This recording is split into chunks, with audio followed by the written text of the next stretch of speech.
요양보호사 최강 2생 교육 시작하도록 하겠습니다.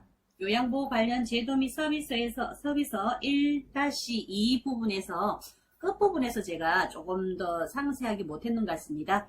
판정 결과 통보에서 장기요양 인정 유효기간이 최소 1년으로 한다고 했습니다. 그쵸? 자, 교재 38페이지에 보게 되면 1등급에서 1등급 받게 되면 4년이고요.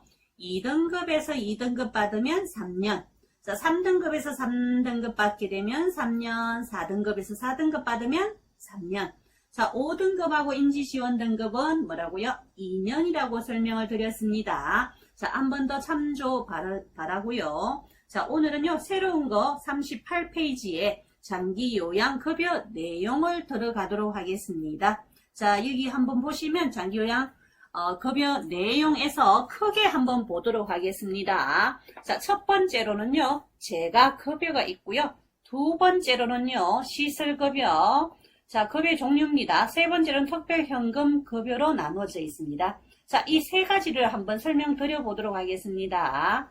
자, 재가 급여는요, 자, 교재에 보게 되면 첫 번째, 두 번째, 세 번째 줄을 보시면 되겠습니다.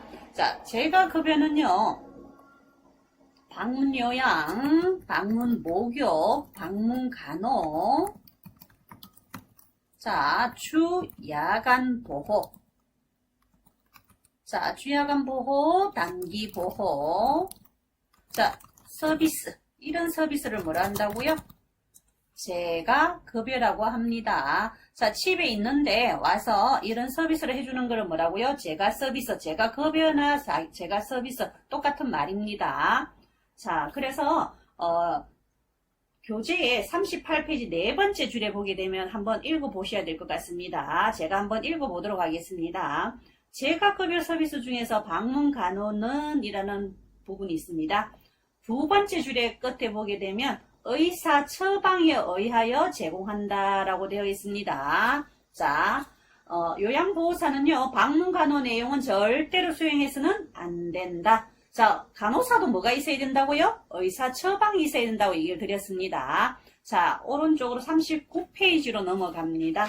자, 39페이지에 보게 되면 표 1-9 재가급여 종류라고 되어 있습니다. 자, 이 부분은요, 제가 31페이지하고 함께 학습을 했으면 좋겠다 얘기를 드렸고요. 이 부분은 시험에 매우 잘 나옵니다.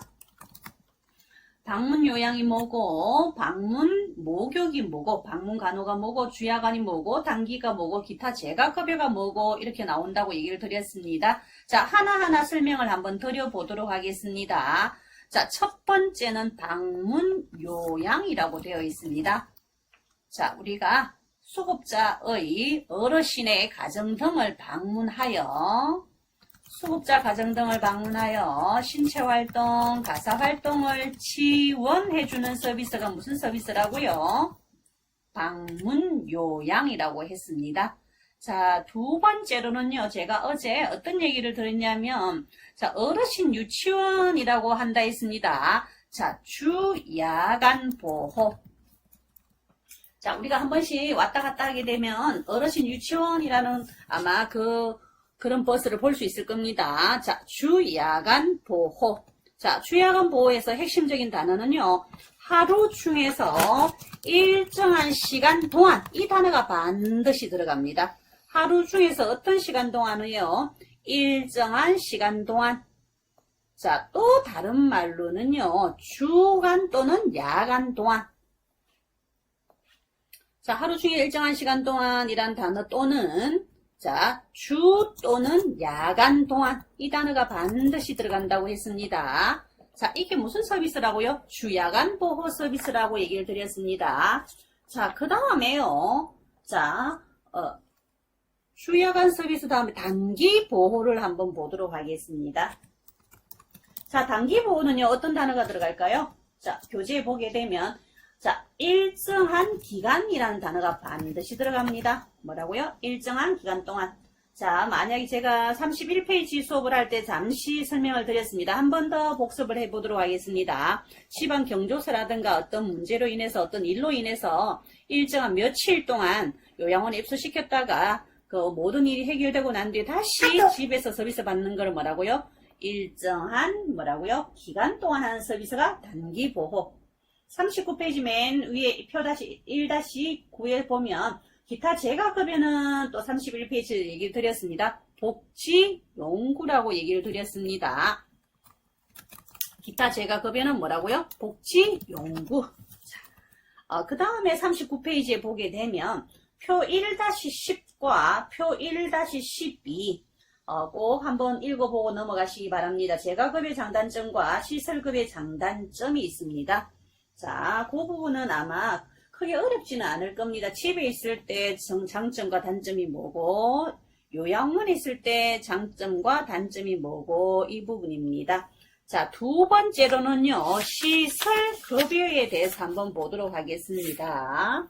자, 시설급여는요, 자, 교재 39페이지에 나를 볼 수 있습니다. 노인요양시설. 제가, 그 30페이지 수업을 하면서 요양원이다, 이런 얘기를 드렸습니다. 노인요양시설과, 자, 노인요양 공동생활가정. 이런, 여기서 받는 서비스는 뭐라고요? 시설 서비스, 시설 급여라고 얘기를 드렸습니다. 자, 그 다음에 40페이지로 넘어가도록 하겠습니다. 자, 40페이지에 보게 되면 특별 현금 급여가 있습니다. 요거는 구분만 해주시면 되겠습니다. 우리가 재가급여라든가 시설급여 같은 경우에는 집에 가서 서비스를 해주는데, 요 같은 경우에는 현금으로 지급해준다, 이 말입니다. 자, 방갈로 1번에 보게 되면 가족 요양비. 자, 두 번째로는요, 특례 요양비. 자, 세 번째로는요, 요양병원 간병비.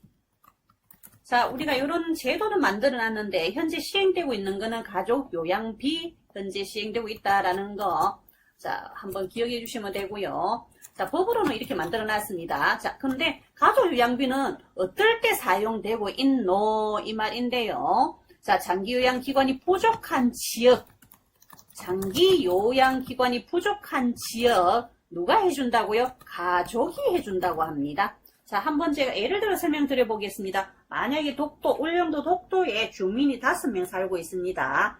그런데 독도에는 우리가 재가센터가 없습니다. 그래서 장기요양기관이 부족한 지역에 있는 등급받은 어르신에게 가족이 해주고 받는 거를 뭐라고요? 가족요양비. 자, 두 번째 한번 보도록 하겠습니다.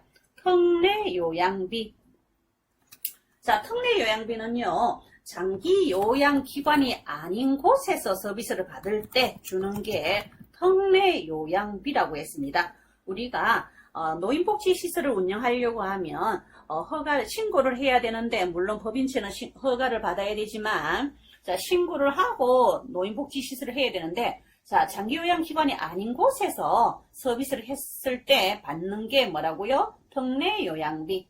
자, 그러면 가족요양비와 특례요양비의 차이점이 뭐냐면, 가족요양비는 장기요양기관이 부족한 지역이고요. 특례요양비는 장기요양기관이 아닌 곳에서 했을 때 준다라고 기억해 주시면 됩니다. 자, 세 번째로는요, 요양병원 간병비.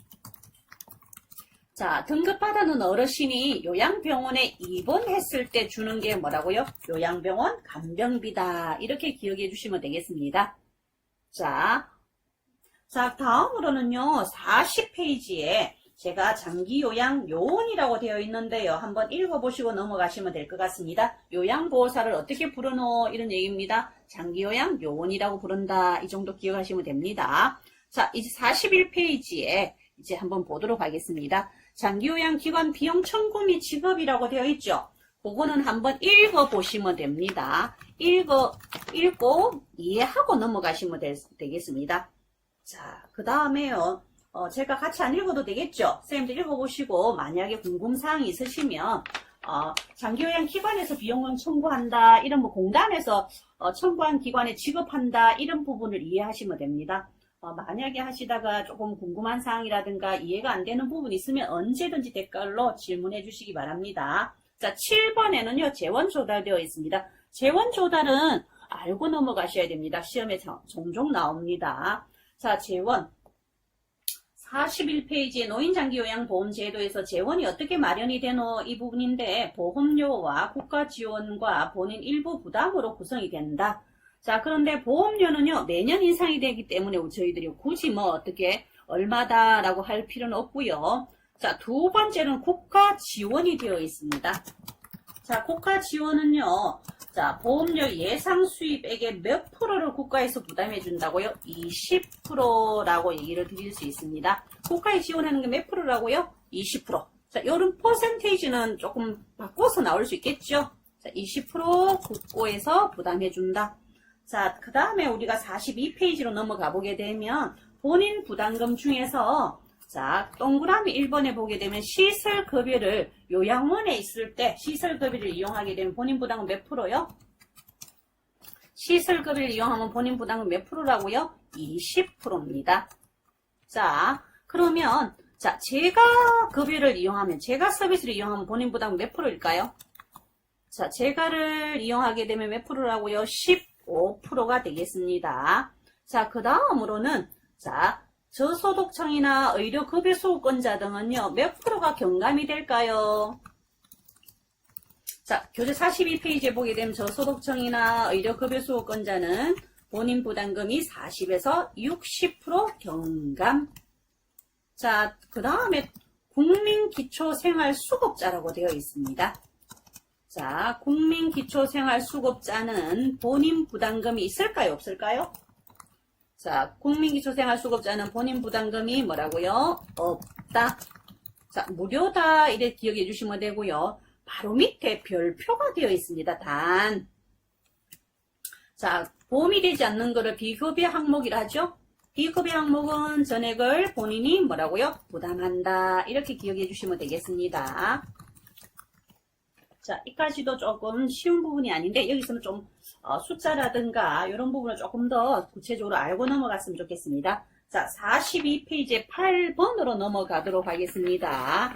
자, 42페이지에 8번에 보게 되면 장기요양 서비스 이용 지원 이제 등급을 받았습니다. 받아서 자, 우리가 기관에 서비스 신청을 해야 됩니다. 이 순서를 기억해 주시면 좋겠습니다. 첫 번째로는 42페이지 네모 박스가 5개 있는데 서비스 신청 접수 및 상담 방문되어 있는데 이거 다 공부할 필요 없이 첫 번째로는 신청이란 단어만 기억해 주시면 되고요. 신청을 하게 되면 그 기관에서 계획을 세운다. 계획 수립. 두 번째로 하는 게 뭐라고요? 계획 수립. 세 번째는 계약 체결. 계약을 맺어야 할 수 있겠죠. 자, 네 번째로는 계약을 맺었기 때문에 뭐를 제공할까요? 서비스 제공. 다섯 번째는 잘하고 있나? 부족한 게 없나? 추가할 게 없나? 하는 게 모니터링. 자, 이 부분을 하나하나 설명을 한번 해보도록 하겠습니다. 자, 그래서 첫 번째. 자, 저희들이 좀 전에 신청을 한다 했습니다. 맞죠? 자, 첫 번째 신청을 합니다. 자, 서비스 신청. 자, 기관에 신청을 할 수 있죠? 자, 신청을 하게 되면, 자, 장기 요양 인정서가 필요합니다. 자, 여기서는 어떻게 시험에 나오느냐면 43페이지하고 44페이지 같은 경우에는 장기요양 인정서 안에 있는 내용과 표준장기요양 이용계획서 안에 있는 내용이 옳은 것, 아닌 것 이렇게 나왔습니다. 그래서 장기요양 인정서 안에는요. 대상자의 기본적 인적사항, 장기요양 인정서에는 대상자의 기본적 인적사항이 되어 있습니다. 기본적 인적사항, 기본적 인적사항. 자, 이거는 빼야 돼. 네, 기본적 인적 사항이고요. 그 다음에 장기 요양 등급. 자, 그 다음에 유효 기간. 자, 장기 요양 등급. 자, 그 다음에 유효 기간. 그 다음에 서비스 종류와 내용, 급여의 종류와 내용. 이런 것들이 어디에 기록되어 있다고요? 장기 요양 인정서. 좀 전에 제가 이런 얘기를 드렸습니다. 장기 요양 인정서 안에 있는 내용으로 옳은 것, 아닌 것. 표준장기요양 이용계획서하고 섞어 놓을 수 있겠죠. 자, 그 부분을 기억해 주시면 되고요. 자, 그 다음에 43페이지에 가운데 보니까 수급자 안내사항이라고 되어 있죠. 자, 요거는 제가 그냥 한번 선생님들이 3, 4, 5, 6을 알고 넘어갔으면 좋겠는데 제가 한번 그 선생님들 혹시나 책이 있으시면 한번 줄거 보도록 하겠습니다. 장기요양 급여는 올 한도의 범위 내에서 이용이 가능하고 1월 초과하는 비용 및 비급여 비용은 본인이 전액 부담한다 이 말입니다. 우리가 매년 장기요양 등급 급여 비용을 나라에서 정해지는데 그 비용 안에서 이용할 수 있다. 그 비용이 초과하게 되면 누가 부담한다고요? 본인이 부담한다 이 말이고요. 자, 4번은요. 43페이지의 수급자 안내사항 4번은 장기요양보험료 몇 회를 내지 아니하면은요. 자, 6회를 납부하지 않으면 6회를 이상 납부하지 않으면 장기요양급여를 받을 수가 없다. 자, 5번은요. 장기요양 인정 등급 판정 결과에 대해서 이의가 있을 때는 통보를 받은 날부터 90일 안에 자, 심사 청구한다라는 부분이고요. 6번은요. 장기요양 인정 갱신 신청을 하려고 할 때는 유효기간이 끝나기 며칠 전부터라고요. 90일 전에서 30일 전에 공단에 신청한다. 이 부분을 조금 숫자 부분은 조금 예민해서 알고 넘어가셨으면 좋겠습니다. 자, 두 번째로는요. 표준장기요양 이용계획서 한번 보도록 하겠습니다. 자, 표준장기요양 이용계획서는요. 2020년도에 2021년도 5월에 명칭이 바뀌었습니다. 개인별 장기요양 이용계획서라고 바뀌었습니다. 그런데 우리는 표준장기요양 이용계획서로 공부하시면 됩니다. 뭘로 바뀌었다고요? 개인별로 바뀌었습니다. 표준 대신에. 자, 표준장기요양 이용계획서는 두 가지 역할을 한다라고 볼 수가 있습니다. 자, 첫 번째로는요. 어떤 역할을 할 수 있을까요? 대상자 및 가족들에게 안내하는 역할. 두 번째로는요. 장기요양기관의 자료 역할을 한다. 이 부분을 기억해 주시면 되겠습니다. 자, 그 다음에 제가 꼭 알아야 될 부분은 꼭 짚고 넘어가겠습니다. 자, 교재 44페이지의 네 번째 줄에 보게 되면 알고 넘어갔으면 좋겠습니다. 아까 전에 제가 인정서 안에 있는 내용과 표준장기요양 이용계획서 안에 있는 내용 구분하는 시험이 나온다 했습니다. 자, 네 번째 줄에 보게 되면 표준장기요양 이용계획서에는 이용할 수 있는 한도액과 본인 부담률이 포함되어 있고요. 자, 다섯 번째 줄에 보게 되면 급여의 종류와 횟수, 이에 따른 비용이 기재되어 있다라고 볼 수가 있습니다. 자, 제가 좀 전에 인정서 안에 있는 내용과 표준장기요양 이용계획서 안에 있는 내용 구분하는 내용을 공부하시면 좋겠다라고 얘기를 드렸습니다. 자, 두 번째로는요. 계획 수립입니다. 자, 나에 보면 45페이지에 계획 수립. 자, 계획을 세우려고 하면 어떻게 계획을 세워야 되노 이 말인데 대상자의 기능상태평가와 욕구평가를 해서 계획을 세워야 된다. 자, 그 다음에 서비스 제공 계획을 수립할 때는 뭐를 바탕으로 해야 될까요? 표준장기요양 이용계획서를 바탕으로 한다라고 보시면 됩니다. 표준장기요양 이용계획서를 뭐로 한다고요? 바탕으로 계획을 세운다. 자, 그 다음에 다와라는 그냥 통과를 한 선생님들 그냥 읽어보시면 되고요. 모니터링을 어떨 때 하노 이 말인데요. 자, 모니터링은요. 대상자 및 가족에게 만족스러운 서비스가 제공되었는지 확인하는 게 뭐라고요? 모니터링. 대상자 및 가족에게 만족스러운 서비스가 제공되고 있는지 확인하는 게 뭐라고요? 모니터링이다. 자, 종료. 종료는 어떨 때 할까요? 종료. 자, 첫 번째 사망. 두 번째로는요. 종료는 어떨 때 한다고요? 자, 한번 차근차근히 한번 해보도록 하겠습니다. 종료는요. 사망. 두 번째로는요. 스스로 종료를 원할 때. 자, 세 번째는 타 기관으로 이관. 자, 교재에 그렇게 나와 있습니다. 자, 뒤로 넘어가 보겠습니다. 자, 46페이지에 보면 자, 9번의 장기요양, 노인 장기요양 등급 외자와 지원 사업이 되어 있습니다. 자, 그러면 요것만 읽어보고 넘어가도록 하겠습니다. 자, 가의 노인보건복지사업 연계해서 노인장기요양보험 인정 신청을 하였으나 자, 등급 판정을 받지 못한 대상자를 자, 우리는 등급 외자랍니다. 등급 판정 점수에 따라 A, B, C로 나눈다. 자, 이런 사람들은요, 노인 돌봄 기본 서비스와 노인 돌봄 종합 서비스를, 자, 서비스는 지자체에서 제공한다. 이렇게 기억해 주시면 되고요. 자, 그 다음에 나는요, 국민건강보험공단 사업은 선생님들이 읽어보시면 될 것 같습니다.